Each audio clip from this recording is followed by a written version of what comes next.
The sirens screamed through the night as red and blue lights painted the quiet suburban street. Neighbors gathered outside, whispering, pointing, covering their mouths in shock. Firefighters rushed past them, carrying heavy equipment, their boots slamming against the concrete like drums of war. And then, out of that small beige house at the corner, came the most humiliating sight anyone could imagine. Two figures, tangled together, both red-faced, both sweating, both howling in agony. They were stuck in a way no doctor, no priest, and certainly no marriage counselor could fix. Because my cheating husband and his mistress weren't held together by love anymore. No, they were glued together. Literally. I had switched his precious bottle of lube with super glue, and now the firefighters were scratching their heads, trying to figure out how to separate them without tearing flesh, while I stood at the corner of the lawn, arms crossed, heart racing, not with regret, not with fear, but with a strange mix of justice and pain. For once, the humiliation wasn't mine to carry, but that night was only the climax of a storm that had been building for months. And if you're wondering how a quiet woman like me could ever reach such a breaking point, well, let me take you back. Because this didn't start with glue. It started with kindness. It started with trust. It started with me believing in a man who swore he loved me. Before I continue, tell me this. What would you have done in my shoes? Would you have forgiven him? Or would you have made sure he never forgot what he did? Leave your answer in the comments below, and if you're new here, subscribe. Because this story is about to take you places you never thought possible. It all began one soft autumn morning when I met the woman who changed everything. Her name was Mrs. Patterson. She was an old woman with silver hair tied neatly in a bun, her back slightly bent from age, but her spirit sharper than any young person's. I saw her first at the local grocery store, struggling to reach the cereal boxes stacked on the top shelf. Everyone else walked past her, too busy scrolling through their phones or pushing their carts, but something inside me told me to stop. "Here, let me help you," I said, stretching up to grab the box she wanted. Her smile was so warm, so grateful, that it lingered with me long after I walked away. That small act of kindness, as ordinary as it seemed, was the start of a bond that would one day guide me to the strength I never thought I had. Because Mrs. Patterson was more than just a stranger in the store. She was a voice of wisdom, a hidden compass, a reminder that sometimes life's smallest encounters lead to life's biggest choices. At that time, my marriage still looked perfect from the outside. Daniel, my husband of 12 years, was charming, well-dressed, and always smiling at church. He had the handshake everyone respected, the jokes that made people laugh, the hugs that felt reassuring. To the world, he was the dream husband. To me, he was the man I had built my life around, the father of my little girl, Emily. But cracks have a way of hiding until they can't anymore. I first noticed it on a Tuesday night.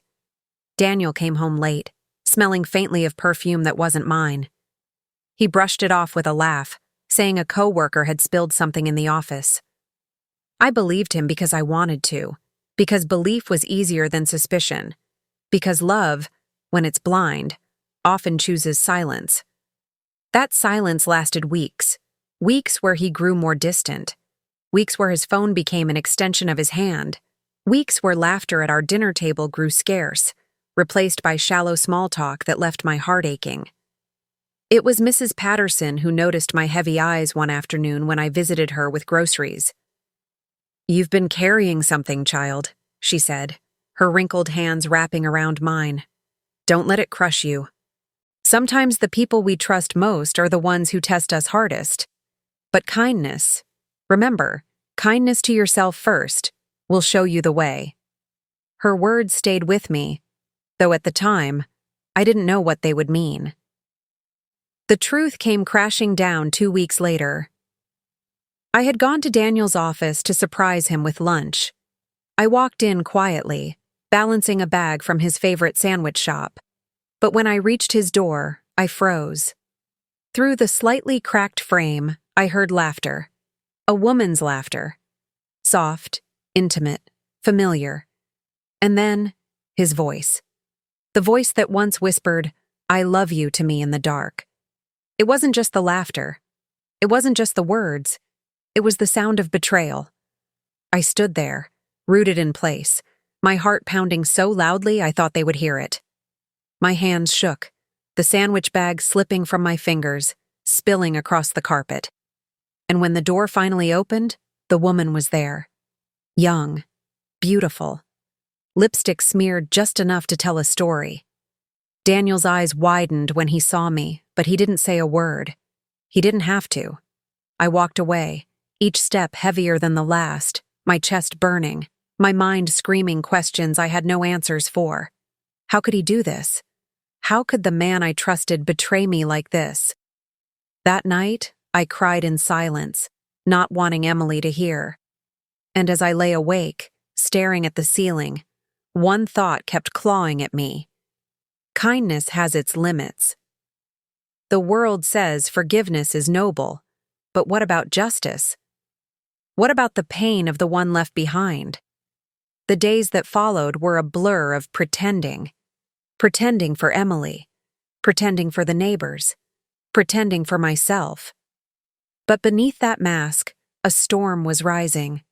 And that storm reached its breaking point when I found the small black bottle hidden in Daniel's drawer. His precious lube. The one he used for nights he clearly wasn't sharing with me anymore. I held it in my hand for a long time, my heart racing, my thoughts spinning. And then, in one flash of clarity, or madness, I made the choice. I switched it. I poured every ounce of lube down the drain and filled that sleek black bottle with superglue. I tightened the cap, placed it back exactly where it had been, and closed the drawer with trembling fingers. My hands shook. My breath caught in my throat. My heart thundered as though it knew the path I had chosen could not be undone. And when the night finally came, when the screams tore through the walls of our house, when neighbors dialed 911, when firefighters arrived with their flashing lights and heavy tools, that was when I knew. I had done it. But what happened after? The chaos, the humiliation, the questions that followed. That's something I'll never forget. And it was only the beginning. Because as I stood there on that lawn, watching my husband and his mistress writhe in shame, the world thought they were seeing the end of a marriage. But in truth, they were only seeing the start of my story. The firefighters froze for a moment when they realized what they were dealing with. This wasn't a car crash, a burning house, or a rescue from a tree. No, this was something so bizarre, so humiliating, that even their years on the job hadn't prepared them for it. "Are they?" one firefighter whispered to another, his face twisting with both disbelief and pity. "Yes," the captain muttered, his hands on his hips. "They're glued." The crowd of neighbors, now doubled in size, gasped and whispered louder. Cell phones were out, recording, flashing, capturing every humiliating second. Kids peeked from behind their parents' legs, their eyes wide, while older folks shook their heads in judgment. And there they were, Daniel and his mistress, screaming in pain, begging, sweating, stuck together in a way no human dignity could cover. Their bodies were twisted awkwardly, their eyes filled with both fear and embarrassment. I stood just a few feet away, my arms crossed, my lips pressed tight. The humiliation I once carried alone had finally shifted to him. The man who thought he could play me like a fool was now the fool himself, exposed under flashing lights for all the world to see. "Ma'am, we need space," one firefighter said to me, his voice calm but firm. I nodded, stepping back toward the lawn. But inside, I wasn't calm. Inside, a battle was raging. Between the voice that whispered, "This is justice," and the voice that warned, "This is going too far." From the corner of my eye, I saw Emily at the window, her small face pressed against the glass. My heart clenched.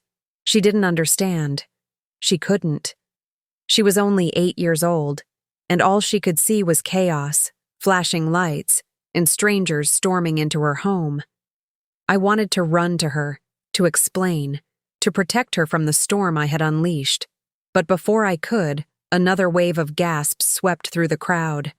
One of the firefighters had pulled out a toolkit: metal scissors, adhesive remover, clamps, gloves. He was muttering instructions to his team. "Careful! If we use too much force, we'll rip the skin. We need to soften it first." The mistress sobbed, pleading with anyone who would listen. Daniel, red-faced and sweating, shouted my name in rage. "Sarah! What did you do?" His voice cut through the noise, sharp and accusing, but I didn't flinch. Instead, I met his eyes and held his gaze. For the first time in years, I wasn't the one looking away. The firefighters tried pulling gently, but both Daniel and the mistress screamed so loudly that neighbors covered their ears. The captain shook his head. "This isn't going to be easy," he muttered. "This is going to take hours." And just like that, the street turned into a circus. News vans arrived, alerted by someone's call. A reporter stepped out, adjusting her microphone, preparing to broadcast the most humiliating story my husband would ever face. And still, Emily stood by the window, her little hands pressed against the glass, her eyes searching for me. That night would mark her forever. The less extreme part of that night came later, when the firefighters worked carefully, taking breaks, wiping sweat from their brows. Neighbors slowly drifted back to their homes, though some lingered just to gossip. The mistress cried, begging Daniel to do something. Daniel cursed under his breath, trying to hold on to some scrap of dignity he no longer had. And me? I stood in silence, remembering Mrs. Patterson's words. "Kindness to yourself first, child." For so long, I had forgotten what that meant. I had poured myself out for a man who gave nothing back. I had put Emily first, Daniel first, our home first, always last in my own story. And now, standing there in the cold autumn night, I finally felt something new. Power. But power comes with consequences. Because just as the firefighters were about to try a new method, just as the crowd began to thin, another car screeched to a stop at the curb. The door slammed open, and out stepped a woman no one expected to see, Daniel's mother. Her voice cut through the air like a blade. "What on earth is happening here?" The firefighters froze. Daniel's eyes widened in panic. The mistress went pale. And I braced myself, because this wasn't just about to be a rescue anymore. This was about to be a reckoning. Daniel's mother stormed across the lawn like a hurricane, her heels sinking into the grass, her pearl necklace bouncing against her chest. She was small in size but sharp in presence, a woman whose voice could silence an entire room. And that night, under the glare of flashing red lights, she was unstoppable. "Daniel Joseph Carter!" she barked, her finger stabbing the air like a weapon. "What kind of shameful nonsense is this?" The firefighters looked at each other, unsure whether to intervene or let her speak. Daniel groaned, trying to twist his body away, but every movement made him wince in agony. "Mother, please," he muttered, his face bright red. "Don't you dare, Mother, please me," she cut in, her eyes blazing. "Is this how you treat your wife? Your family? In the middle of the night, stuck to another woman like some kind of—" She stopped herself, pressing her lips together tightly before the word escaped. Gasps rose from the crowd that had gathered again. They weren't leaving now. No one wanted to miss this. And then her eyes turned to me. Sharp, judgmental, piercing straight into my soul. "Sarah," she said coldly, "what did you do?" The question wasn't asked with curiosity. It was asked with accusation, as if I were the villain in this entire scene. As if her son wasn't the one caught red-handed, literally glued to his mistress. I opened my mouth, but no words came. Not because I was guilty, but because in that moment, I realized something. She would never see the truth. Not tonight. Not ever.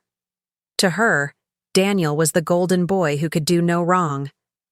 And I was the woman who had driven him away. The mistress sobbed, hiding her face in shame. Daniel's mother shook her head, muttering under her breath about disgrace and the Lord's punishment. The firefighters cleared their throats, clearly uncomfortable. One of them finally spoke up. "Ma'am, please, we're trying to work. If you could stand back." "Don't you tell me to stand back," she snapped, her voice so sharp that even the captain blinked.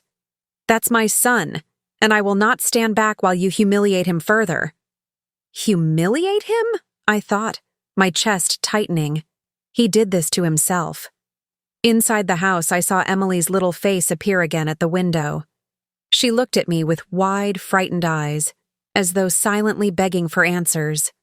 And for the first time, I felt the weight of what this spectacle might mean for her. For our daughter, this wasn't justice. This was trauma. And in that quiet, less extreme stretch of the night, while firefighters continued their slow, careful attempts, I thought back to when I first met Daniel's mother. She had always been difficult, always disapproving. At our wedding, she had whispered to one of her friends, "She's not good enough for him." At Christmas dinners, she would comment on the food, the decor, the clothes I wore, always finding something to criticize. But nothing she had ever said cut as deeply as the look she gave me now. That look that told me, "This is all your fault." I took a slow breath, trying to steady myself. I wasn't going to cry. Not in front of her, not in front of them. The firefighters muttered again, pulling out stronger tools. The crowd grew restless, some even laughing under their breath. Daniel's mother kept shouting, waving her hands, demanding they stop. And then, just when I thought things couldn't get any worse, the reporter stepped forward, microphone raised, camera light blinking red. "Mrs. Carter," she called, pointing straight at me. "Can you explain what led to this situation tonight? Was this intentional sabotage or—" I froze. Every eye in the crowd turned to me. The camera zoomed in. My chest tightened. My lips parted, but no sound came out. And then, before I could answer, Daniel screamed. A scream so loud, so raw, that it silenced the entire street. The firefighters jumped back. The mistress shrieked. Daniel's body twisted violently, his face contorted in agony. Something had gone wrong. Very, very wrong. And in that frozen moment, with the reporter's microphone still in my face and Daniel writhing on the ground, I realized the truth. The nightmare was only beginning. Daniel's scream echoed so loudly it felt like it shook the ground. The firefighters froze mid-motion, their tools still in hand. His mistress shrieked, clawing at him in desperation, though every tug only made it worse. The adhesive remover they had tried seemed to have burned his skin instead of loosening it. "Stop! Stop! Stop! Stop!" Daniel bellowed, thrashing like a trapped animal. "Hold him down!" the captain barked, signaling two of his men.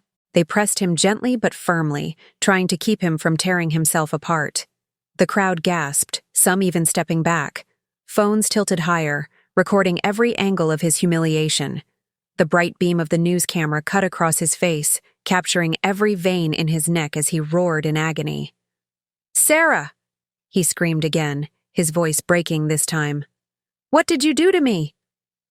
My stomach twisted. For a brief second, I felt a pang of guilt. This wasn't supposed to cause him harm, at least not physical harm. It was supposed to be humiliation, a lesson, a reminder he couldn't erase. But now, watching his skin redden and hearing his cries, I questioned myself. Had I gone too far? The mistress was sobbing uncontrollably, her mascara streaming down her cheeks, her body trembling.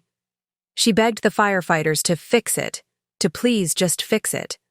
But the firefighters weren't magicians. They were men with tools and patience, and even their patience was wearing thin. Daniel's mother collapsed to her knees on the lawn, her voice rising in frantic prayer. "Oh Lord, don't let them kill my boy. Don't let this wicked woman destroy him." Her words cut sharper than any knife. Wicked woman. That was me. That was who she saw. No matter how much pain her son had caused, no matter how many nights I had wept alone in silence. I pressed my hands together, clutching them tightly against my chest, trying to silence the storm inside. And in that quieter, less extreme stretch of the night, my mind drifted to Mrs. Patterson again. Her wrinkled hand on mine, her steady voice. "Kindness to yourself first, child." But what was kindness to myself? Was it letting him walk all over me forever? Or was it this? Taking back control in the only way I could. From the corner of my eye, I saw Emily again at the window. Her small hands were pressed against the glass, her lips moving as though whispering something. A prayer, maybe. Or maybe just my name. And that was when the guilt stabbed deepest. My daughter hadn't asked for this. She hadn't asked to grow up in a circus of flashing lights, reporters, and screaming parents. She hadn't asked to watch the man she called Daddy be dragged across the front lawn, glued to a stranger. I closed my eyes, whispering to myself, "This is for me. This is for justice. This is so he never forgets." But the voice that answered back was softer. "And what about Emily?" Before I could answer myself, a firefighter cursed loudly. "Captain, we've got a bigger problem." Everyone turned. The adhesive remover they had applied had mixed with the superglue in a way they didn't expect. A strange chemical reaction had started. The skin around the glued area was swelling rapidly, turning blotchy and raw. "If we don't separate them soon, we might have permanent damage here," the captain warned, his eyes wide with urgency. Daniel's mother screamed in horror. The mistress shrieked, thrashing against him. The crowd gasped again. The reporter shoved her microphone even closer, her voice trembling with excitement. "Ladies and gentlemen, you are witnessing this live." But before she could finish, Daniel's body jerked violently, his scream piercing the night. His knees buckled, his head tilted back. And then, he collapsed. Right there, in the middle of the lawn, still glued to his mistress. The firefighters rushed forward, shouting instructions. Neighbors screamed.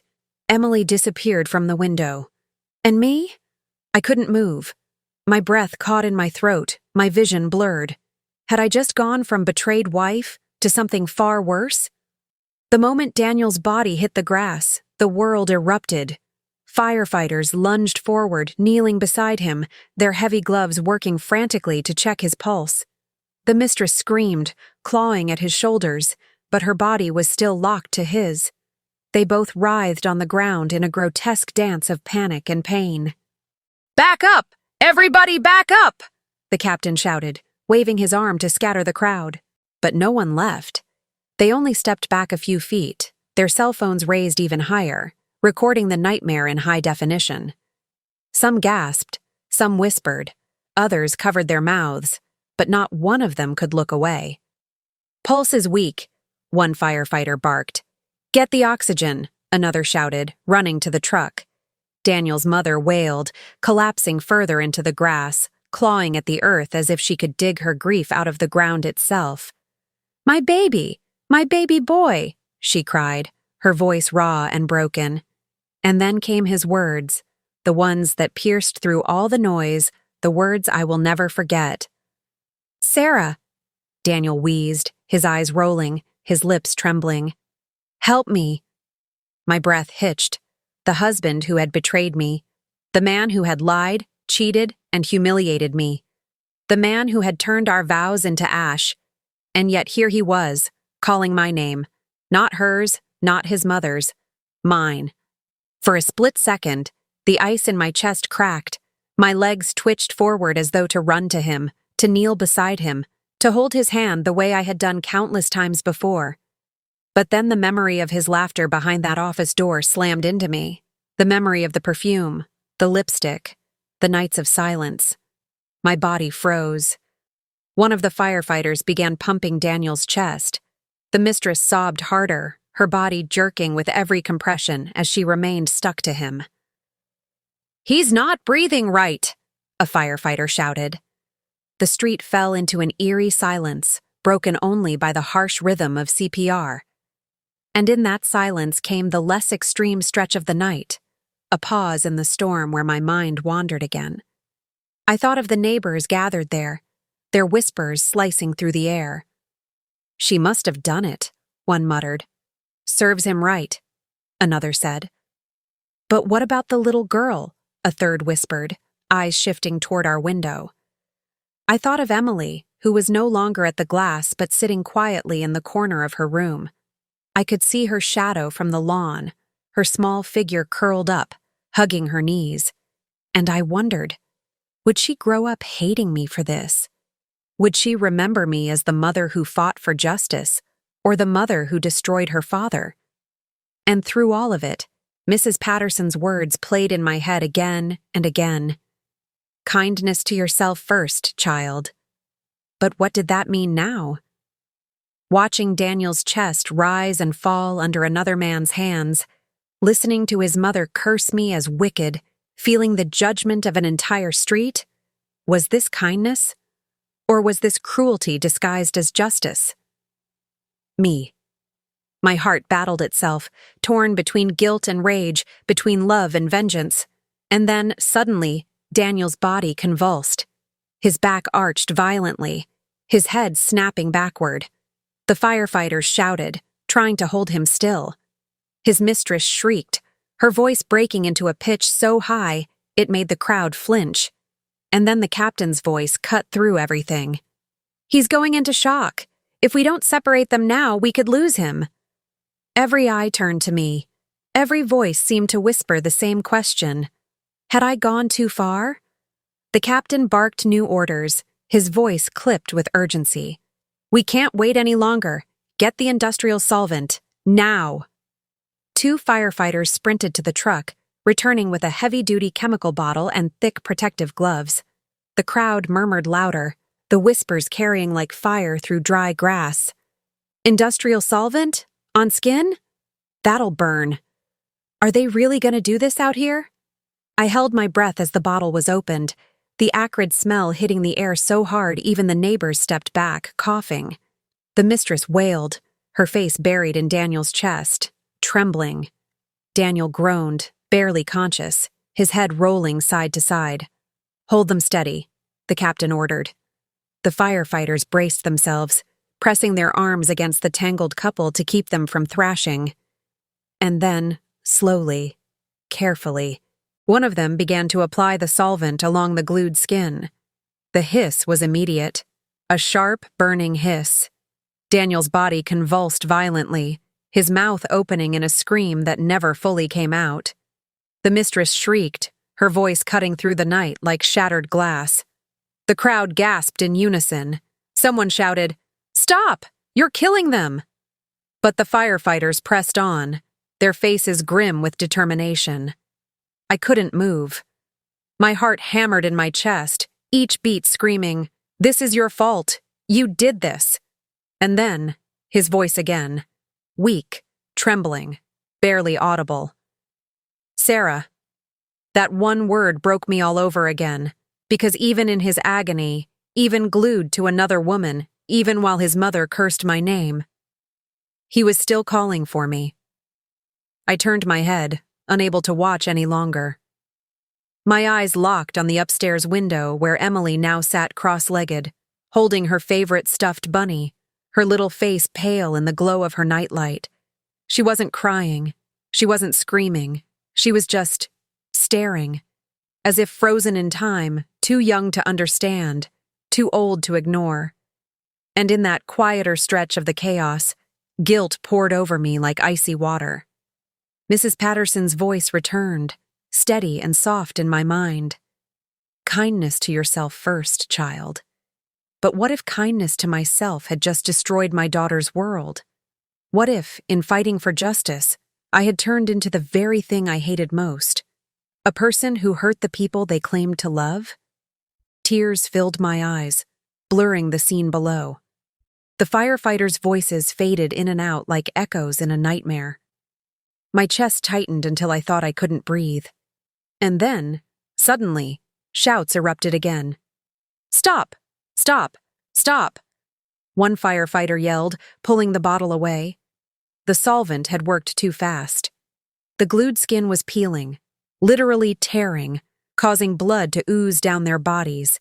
The mistress screamed in sheer terror. Daniel convulsed again, and the captain swore under his breath. "This isn't working," he barked. "If we keep going, we'll rip them apart alive." The crowd shrieked. Daniel's mother fainted on the grass. The reporter shoved her camera closer, her voice trembling with excitement. "And me?"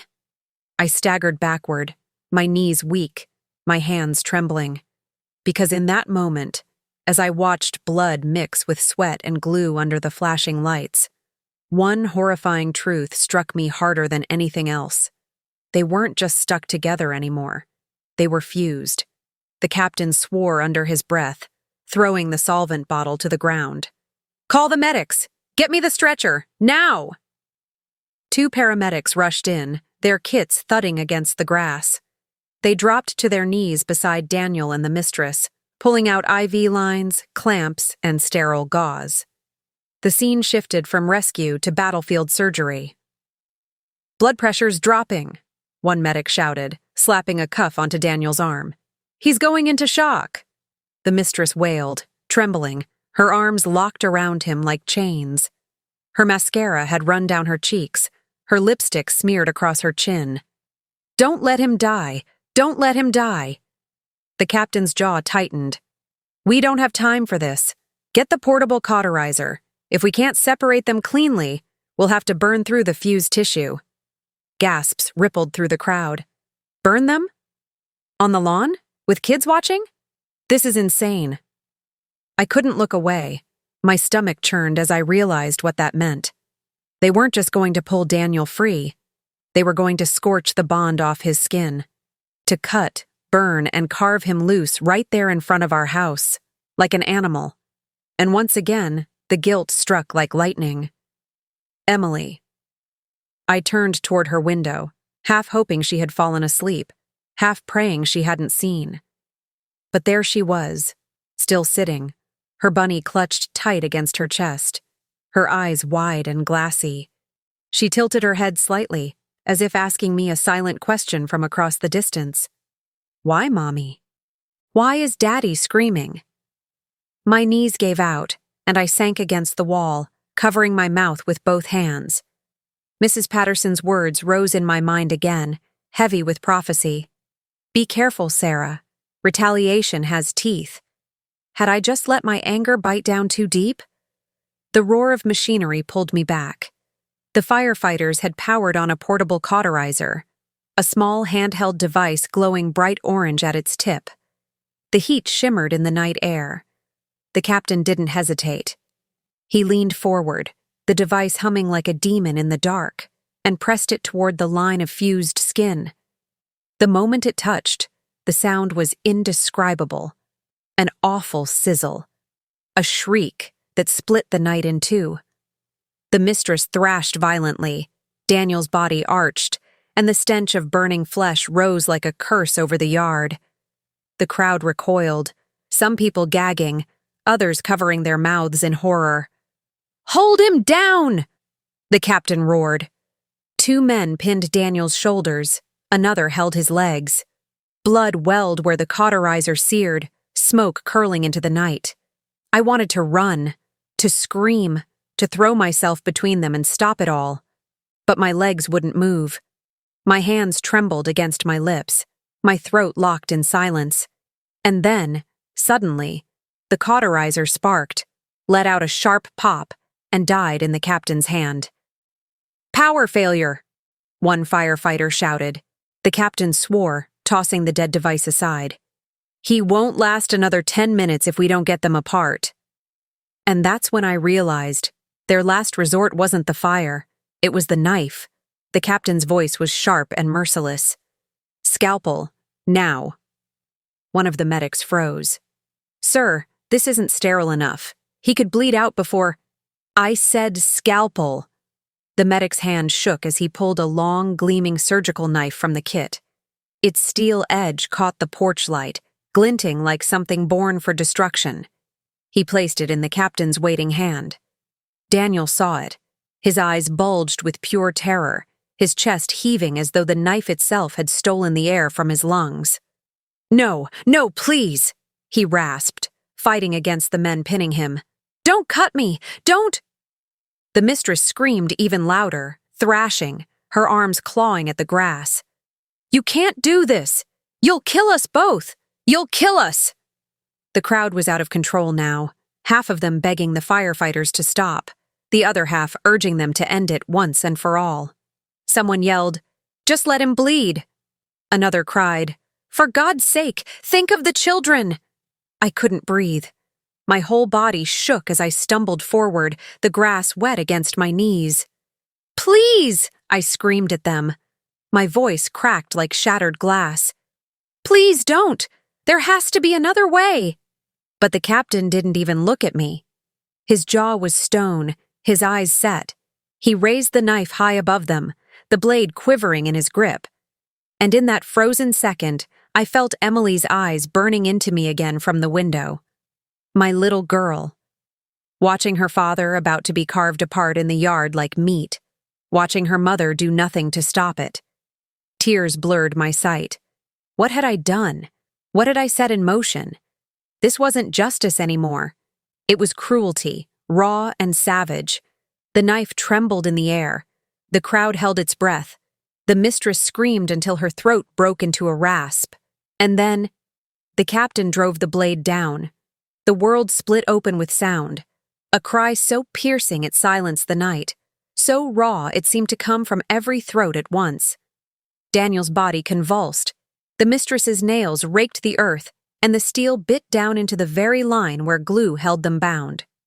For a moment, there was nothing but chaos, blood spraying, smoke rising from the cauterized wound, and a scream so primal it made my heart stop. Then, suddenly, the knife slipped. Gasps filled the air. The captain's hands faltered. The blade veered off course, heading straight for the mistress's stomach. And in that instant, I knew. If it landed, she might not survive. The knife cut the air like lightning, slipping from the captain's grip. Gasps tore through the crowd as the blade plunged toward the mistress's stomach. "No!" I screamed, surging forward, my hands outstretched. Time slowed, her eyes wide, her mouth open in a silent cry, Daniel twisting desperately against the hands that held him down. And then, clang. The blade struck a metal clamp the medic had placed seconds earlier, deflecting just enough to miss her belly. Sparks flew, the knife carving into the earth inches away. The mistress collapsed into sobs, her body shuddering, her skin slick with sweat. Daniel wheezed beside her, his lips pale, his chest rattling like a broken engine. The captain's hands trembled, his jaw tight as stone. "He's not going to last much longer," he muttered. "We're losing him." The medics rushed in again, wrapping gauze around Daniel's bleeding side, shouting vitals into the night. "Pulse is weak! He's fading fast!" I staggered back, my knees buckling, my hands pressed against my mouth.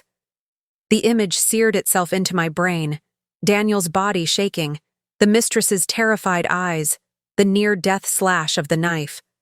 And through it all, Emily, I turned toward the window, my chest splitting open. She hadn't moved. She was still there, clutching her bunny, her forehead pressed to the glass. Her little lips trembled. Her wide eyes weren't just scared anymore. They were confused, lost, as if she couldn't understand why her world was unraveling. "Mommy, why are they hurting Daddy? Why aren't you stopping it?" Her silent questions cut deeper than any knife could. I wanted to run to her, to hold her, to shield her from everything, but my feet were locked in the grass. I had caused this storm, and now my little girl was drowning in it. Mrs. Patterson's voice echoed in my head again, clearer than ever. "Be careful, Sarah. Retaliation has teeth. It bites deeper than you think." I thought I had been clever. I thought I was teaching Daniel a lesson. But now, I wasn't sure if this was punishment for him Or for me. The paramedics shouted again, louder this time. He's crashing! We need airway support! Now! One of them tore open a fresh kit, pulling out a breathing tube, his gloves smeared red with Daniel's blood. But before he could insert it, Daniel's eyes rolled back. His chest heaved once, twice, then stopped. The world froze. Flatline! The medic screamed. He's gone! Flatline! The medic's voice cracked through the night like a gunshot. For a heartbeat, the world went silent. No one moved. The crowd stared in frozen disbelief, children clinging to their parents, neighbors covering their mouths with trembling hands. Then chaos erupted. Clear the area, the captain barked. Give them room.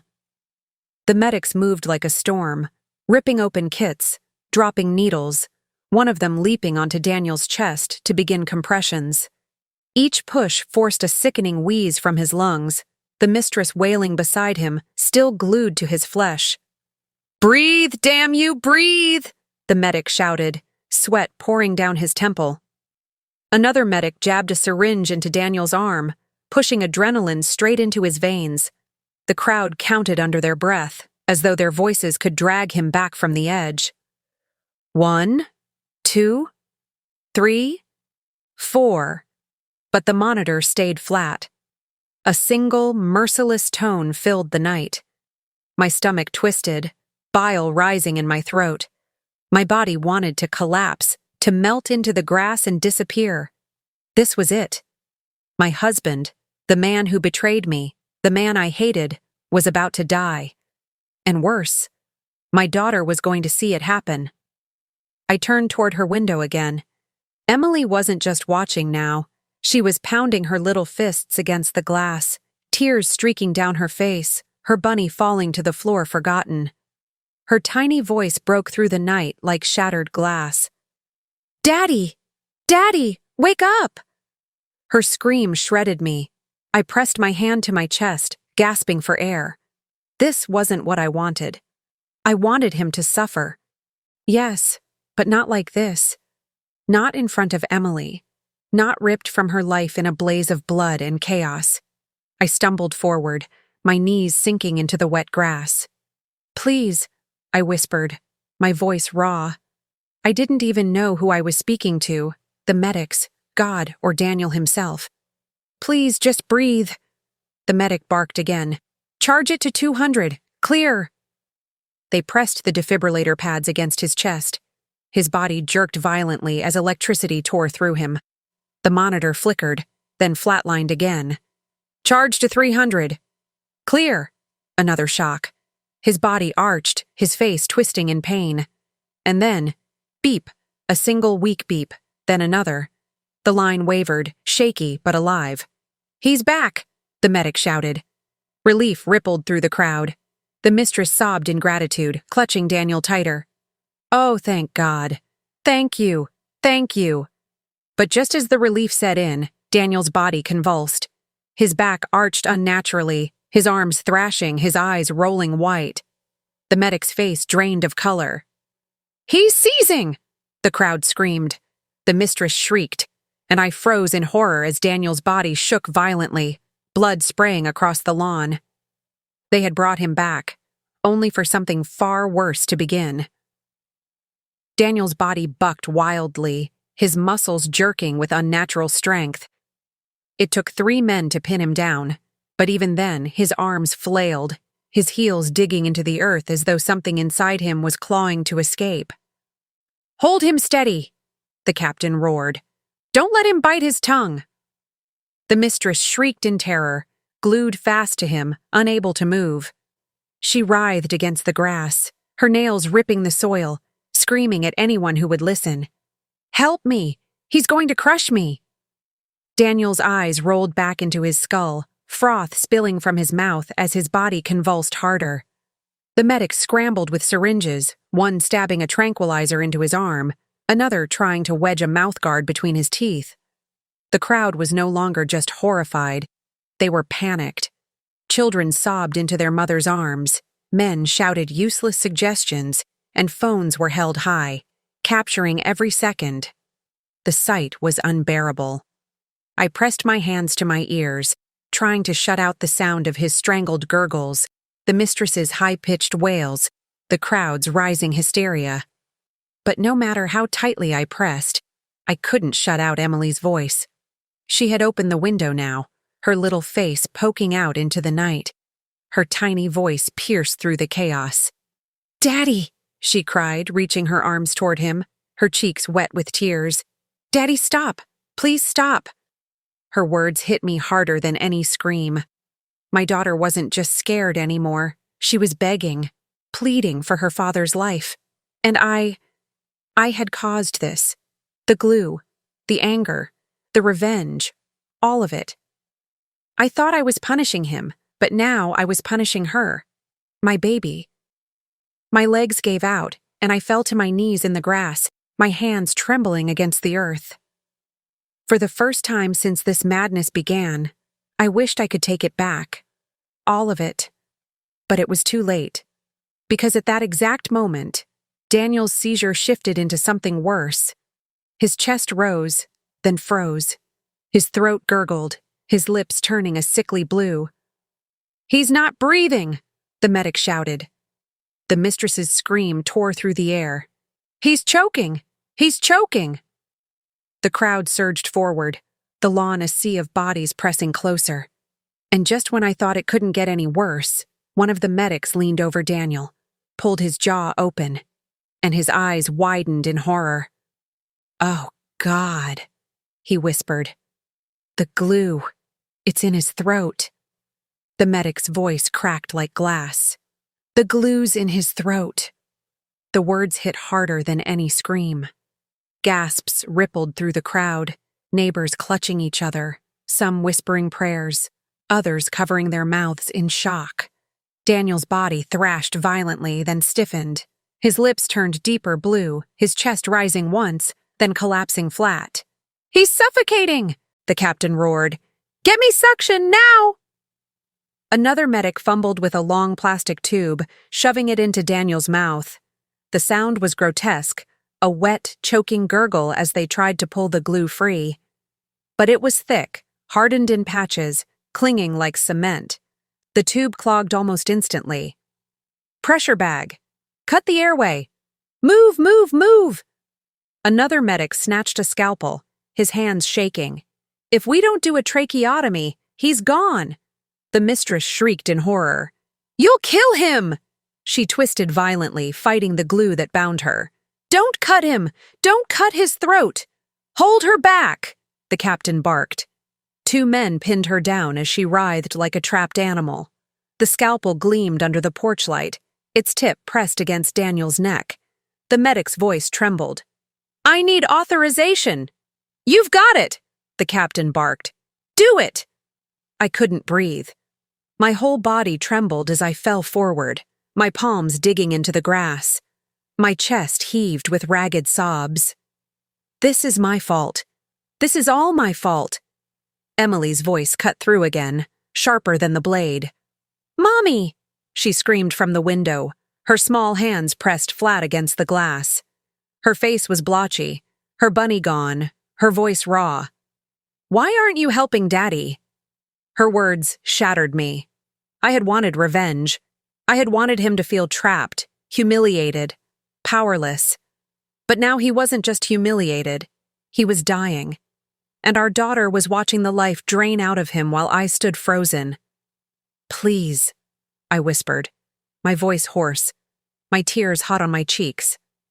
"Please, God, don't let him die like this. Not in front of her. Not like this."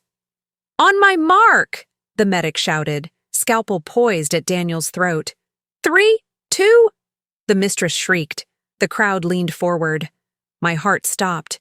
The blade sliced into his skin. Blood spurted dark and fast. A tube was shoved in, air forced through. For a moment, the world went silent. Then, a horrible gurgling sound erupted. Daniel's chest expanded. The monitor beeped once, twice. A shallow rhythm returned.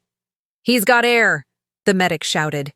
Relief swept through the crowd like a wave.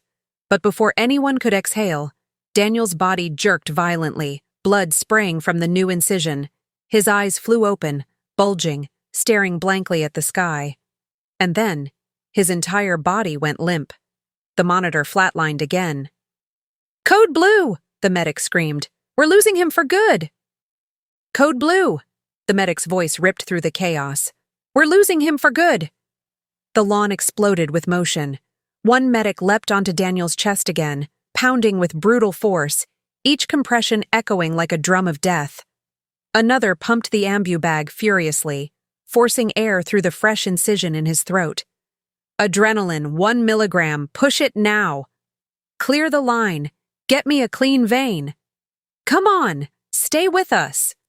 The mistress's screams were unbearable, raw, guttural. Her face twisted with horror, tears streaking her cheeks. She fought against the glue, tearing her nails bloody against Daniel's skin, shrieking his name over and over. The crowd, once loud, had gone eerily quiet. Only the commands of the medics and the mechanical wheeze of the ambu bag filled the air, and then, Emily. Her tiny voice broke through the silence like glass shattering. "Daddy, don't go!" she screamed, her little fists pounding the window. Her sobs tore through me, every cry a dagger in my chest. I collapsed onto the grass, my body shaking, my palms pressed against my eyes as though I could erase what I'd done. The taste of salt and dirt filled my mouth as I wept into the earth. What have I done? I thought I was clever. I thought I was strong. I thought I was teaching him a lesson. But this wasn't a lesson. This wasn't revenge. This was destruction.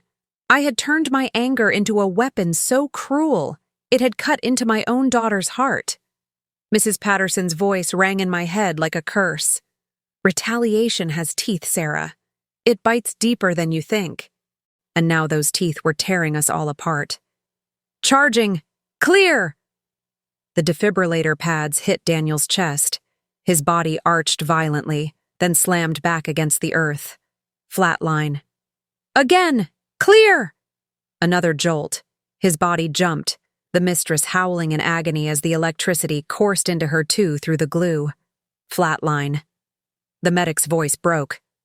"We're losing him. Nothing's working." The captain clenched his fists, his jaw tight. "One more time. Max charge." The paddles pressed down. "Clear!"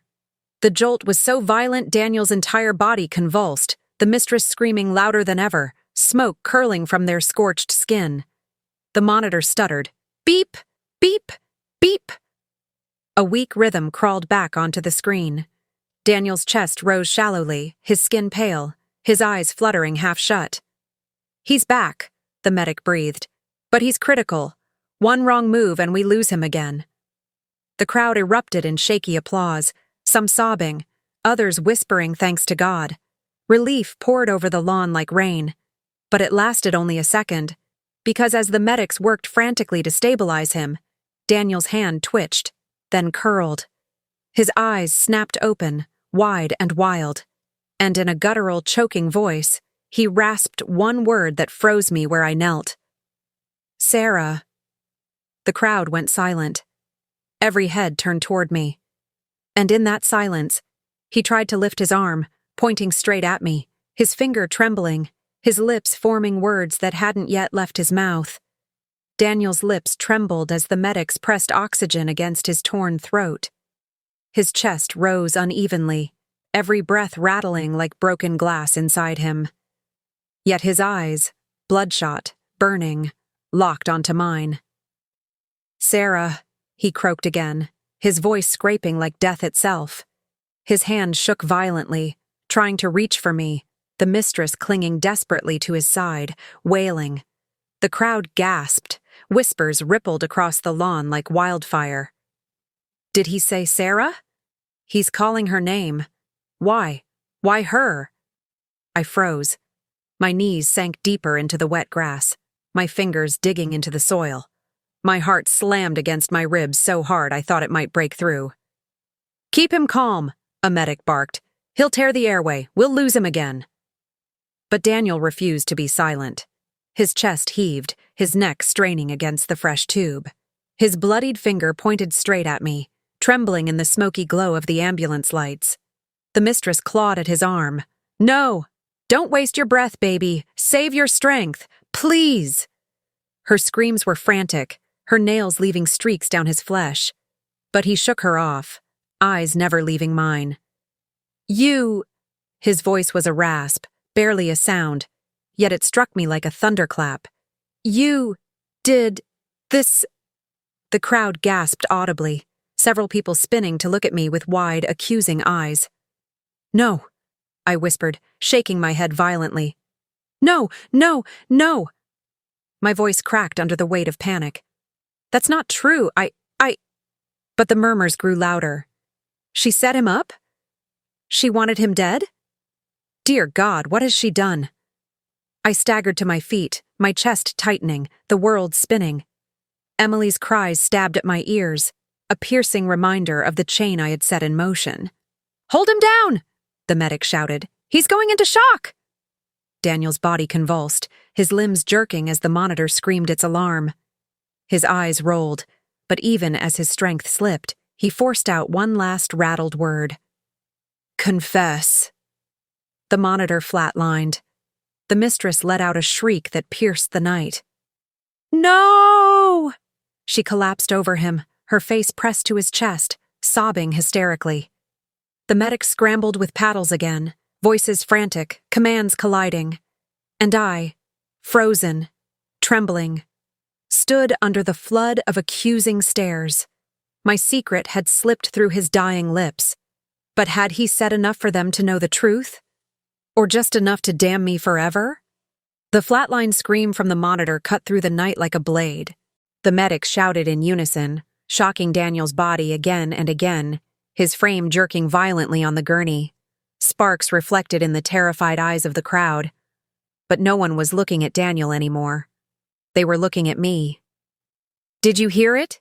He said she did it," one woman cried, clutching her chest. "She's the wife. She had the motive." Another voice hissed from the shadows.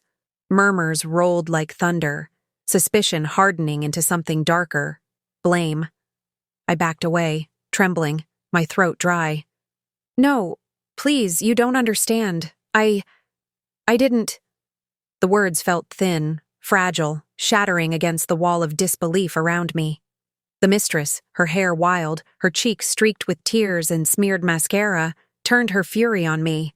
She leapt up from Daniel's body, pointing at me with a trembling hand. "This is your fault!" she screamed, her voice shrill, breaking. "You've hated him for years. You said it yourself. You wanted revenge. And now, look at him." Her body shook with grief, rage burning through every syllable. The crowd pressed closer, faces twisted, whispers turning into shouts. "Murderer! She set him up! God help her soul!" "Back off!" a police officer bellowed, stepping between us with arms spread wide. His flashlight beam cut across the lawn, landing on me like a spotlight of judgment. "Nobody touches her! Everyone stay back!" My chest heaved as I clutched my sweater, cold sweat dripping down my back. "Please," I begged, my voice cracking. I swear I didn't." But the crowd didn't believe me. They wanted blood. They wanted someone to blame. Another officer approached, his face grim. "Ma'am, you need to come with us." My knees nearly gave out. "Am I under arrest?" I whispered. "Not yet," he muttered. "But we have questions. A lot of questions." They led me aside, the whispers clawing at my ears. My mind reeled. This wasn't how it was supposed to happen. He wasn't supposed to say anything. He wasn't supposed to die like this. Not in front of everyone. I could barely breathe as I looked back. Daniel's body still convulsed under the shocks, the medics desperate to pull him back. The mistress clung to his arm, sobbing hysterically. And then, just as despair weighed me down, a shout ripped through the night. "Wait!" The crowd parted as a tall figure stepped forward, holding something in his gloved hand. The glare of the flashing lights illuminated his face. It was Mr. Callahan, our elderly neighbor from across the street. His expression was grim, his voice trembling yet powerful. "I saw everything," he declared, raising what looked like a small plastic container. "And I have the proof right here." Gasps erupted from the crowd. The officers froze. My stomach dropped into an endless pit, because in his hand, unmistakably, was the very lube container I had tampered with. And now, it was in the hands of someone who wasn't supposed to know anything. Mr. Callahan's hand shook as he held the small plastic container up for all to see. The crowd fell into a dead hush, every eye locked on that single object glowing under the streetlights. "This," he said, his voice raw with fury and grief, "isn't just lube. This is a death trap. Someone filled it with glue." Gasps exploded from the onlookers. A woman covered her mouth. Another man muttered a prayer under his breath. All around me, people turned to look. At me. My knees buckled. My chest heaved as the truth pressed in from every direction. "Where did you get that?" the officer demanded, stepping closer.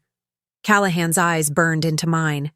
"I found it behind the fence, tossed in the grass. Whoever planted it thought it would disappear. But I was watching. I've been watching this house for weeks." His glare sharpened like a blade. "I knew something like this would happen." The mistress wailed, clutching Daniel's hand as the medics delivered another jolt of electricity. The monitor flickered, then flatlined again. "No, no, no!" she screamed, collapsing onto his chest.